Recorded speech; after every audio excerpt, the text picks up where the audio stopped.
અહેમદાબાદ મિત્ર ન્યૂઝની ટોપ 10 ખબરોમાં આપનું હાર્દિક સ્વાગત છે.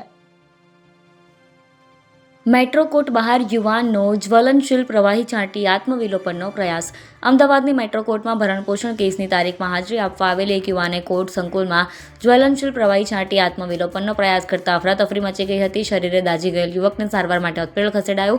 પોલીસે આ મામલે વધુ તપાસ હાથ ધરી છે. કન્સ્ટ્રક્શન સાઇટ પર યુવતી સાથે બળજબરીનો પ્રયાસ. અમદાવાદ શહેરમાં મહિલા અને સગીરાઓની સુરક્ષા સામે ગંભીર સવાલો ઊભા કરતી વધુ એક ચોંકાવનારી ઘટના બની છે. આનંદનગરમાં સિક્યુરિટી ગાર્ડ દ્વારા યુવતી પર દુષ્કર્મ આચરવાની ઘટના બાદ હવે નરોડા વિસ્તારના મુઠિયા નજીક આવેલી શ્યામ ઉફ્ફન નામની કન્સ્ટ્રક્શન સાઇટ પર 17 વર્ષીય સગીરા સાથે 3 શ્રમિક યુવકોએ બળજબરી કરી છેડતી કરવાનો પ્રયાસ કર્યો હતો. સગીરાએ હિંમતપૂર્વક વિરોધ કરતા ઉશ્કેરાયેલા શખ્સોએ તેને નિર્દયતાથી 10મા માળેથી નીચે ફેંકી દીધી હતી. સદનસીબે લિફ્ટના ભાગમાં પટકાતા સગીરાનો જીવ બચી ગયો હતો, જેને હાલ અત્યંત ગંભીર હાલતમાં ચાંદખેડા સ્થિત SMS હોસ્પિટલમાં સારવાર અર્થે દાખલ કરવામાં આવી છે. બે સિસ્ટમ સક્રિય હોવાથી 7 દિવસ હળવા વરસાદની આગાહી. અમદાવાદમાં ઝપટા વરસી શકે. છેલ્લા 24 કલાકમાં રાજ્યના 11 તાલુકામાં 11 મી સુધીનો વરસાદ નોંધાયો. સવારના બોટાદ, ડાંગ અને નવસારીનો છૂટાછવાયા સ્થળે સામાન્ય વરસાદ પડ્યો. તાપમાનમાં 34.2° સાથે ભાવનગર રાજ્યનું સૌથી ગરમ શહેર રહ્યું. બે સિસ્ટમ સક્રિય હોવાથી હવામાન વિભાગ દ્વારા રાજ્યમાં 26 ઓગસ્ટ સુધી હળવાથી મધ્યમ વરસાદની આગાહી આપવામાં આવી છે. આનંદીબેન પટેલ એક સપ્તાહની રજા પર અમદાવાદ આવ્યા. ગુજરાતના પૂર્વ મુખ્યમંત્રી અને હાલ ઉત્તર પ્રદેશના રાજ્યપાલ તરીકે કાર્યરત આનંદીબેન પટેલના રાજીનામા અંગે સોશિયલ મીડિયા પર અફવાઓ વહેતી થઈ છે. સોશિયલ મીડિયા પ્લેટફોર્મ્સ પર એવા દાવા કરવામાં આવી રહ્યા હતા કે તેમણે કેન્દ્ર સરકાર સમક્ષ રાજ્યપાલ પદની જવાબદારીઓમાંથી મુક્ત થવાની રજૂઆત કરી હતી. આ મામલે ચાલી રહેલ ખોટી અફવાઓ સંદર્ભે આનંદીબેન પટેલ ટૂંક સમયમાં સ્થિતિ સ્પષ્ટ કરી શકે છે. અમદાવાદ ખાતે પરિવાર સાથે એક સપ્તાહનો સમય વિતાવ્યા બાદ તેઓ ફરી ઉત્તર પ્રદેશ પરત ફરશે અને રાજ્યપાલ તરીકેની પોતાની બંધારણીય જવાબદારીઓ નિયમિતપણે ચાલુ રાખશે. પોપ્યુલર બિલ્ડરના દશરથ પટેલના 2 કેસોમાં જામીન ન કરાયા. અમદાવાદ ગ્રામ્ય કોર્ટે પોપ્યુલર ગ્રુપના બિલ્ડર દશરથ પટેલને જમીન પચાવી પાડવાના 2 અલગ-અલગ કેસોમાં જામીન આપવાનો સ્પષ્ટ ઇનકાર કરી દીધો છે. આરોપી સામે સાણંદ અને બોપલ પોલીસ સ્ટેશનમાં કરોડો રૂપિયાની કિંમતી જમીનો, બોગસ દસ્તાવેજો અને નકલી વારસદારો ઊભા કરી ઝડપી લેવાના ગંભીર ગુના નોંધાયેલા છે. બંને પક્ષોની લંબાણપૂર્વકની દલીલો સાંભળ્યા બાદ અદાલતે આરોપીનો ગુનાહિત ઇતિહાસ અને કાયદાકીય પ્રક્રિયાથી ભાગતા રહેવાના વલણને ધ્યાને રાખીને રાહત આપવાનો ઇનકાર કર્યો છે. ગુજરાત યુનિવર્સિટીમાં ભરતી કૌભાંડમાં રજિસ્ટ્રારની પણ સંડોવણી.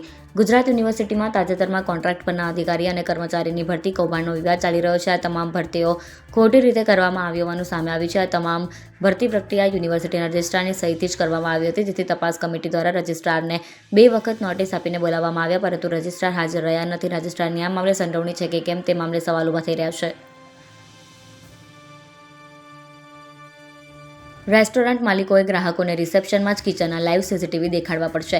અમદાવાદ મ્યુનિસિપલ કોર્પોરેશનના ફૂડ વિભાગ દ્વારા ગ્રાહકોને સ્વચ્છતા અને ખાદ્ય સુરક્ષાની કામગીરીમાં વધુ પારદર્શિતા લાવવા 11,123 રેસ્ટોરન્ટ અને ફૂડ બિઝનેસ ઓપરેટર્સને રસોડામાં CCTV લગાવી તેનું લાઈવ પ્રસારણ રિસેપ્શન અને ગ્રાહકોની બેઠક વ્યવસ્થા પાસે રાખવા ઈમેલથી આદેશ કર્યો છે. 19 ઓગસ્ટના રોજ ચેકિંગ સમયે FSIના નિયમોનું ઉલ્લંઘન, અસ્વચ્છતા, જીવાત અને ભેળસેળયુક્ત ખાદ્ય સામગ્રી મળતા કોલેજ કેન્ટીન સહિત જાણીતા આઉટલેટ્સને સીલ કર્યા હતા. નિયમ ભંગ કરતા એકમો સામે લાયસન્સ રદ સહિતની કાર્યવાહીની ફૂડ વિભાગે સ્પષ્ટ ચેતવણી આપી છે.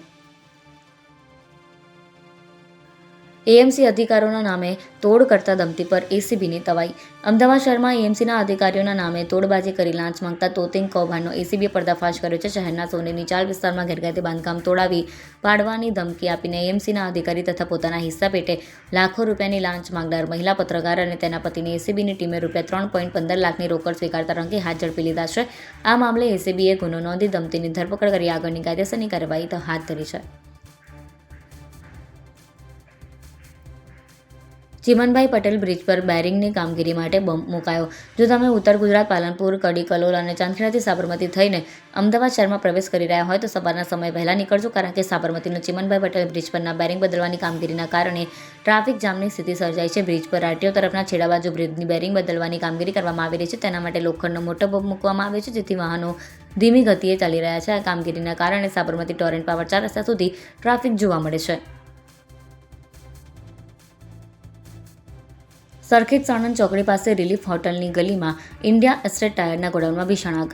સરખેજ સાણંદ ચોકડી પાસે રિલીફ હોટલની ગલીમાં ઇન્ડિયા એસ્ટેટ ટાયરના ગોડાઉનમાં ભીષણ આગ લાગવાની ઘટના બની હતી. ફાયર બ્રિગેડની ટીમને જાણ કરવામાં આવતા 8 ગાડીઓ ઘટનાસ્થળે પહોંચી હતી. આગ ખૂબ જ વિકરાળ હોવાના પગલે ફાયર બ્રિગેડની ટીમો દ્વારા પાણીનો મારો ચલાવી આગને કાબૂમાં લેવામાં આવી. ઇન્ડિયા એસ્ટેટમાં આવેલી ગલીમાં ટાયરના ગોડાઉનમાં ભીષણ આગ લાગતા ખૂબ જ ધુમાડો થઈ રહ્યો હતો. ટાયરનું ગોડાઉન હોવાના કારણે લોકોને ખૂબ જ તકલીફ પડી રહી હતી. એસ્ટેટમાં આવેલી અન્ય ઓફિસો અને દુકાનોને પણ ખાલી કરી દેવામાં આવી હતી. અહેમદાબાદ મિત્ર ન્યૂઝની યુટ્યુબ ચેનલને સબસ્ક્રાઇબ કરો અને બેલ આઇકન જરૂરથી દબાવો, જેથી મહત્ત્વના સમાચાર આપના સુધી જલ્દીથી પહોંચે.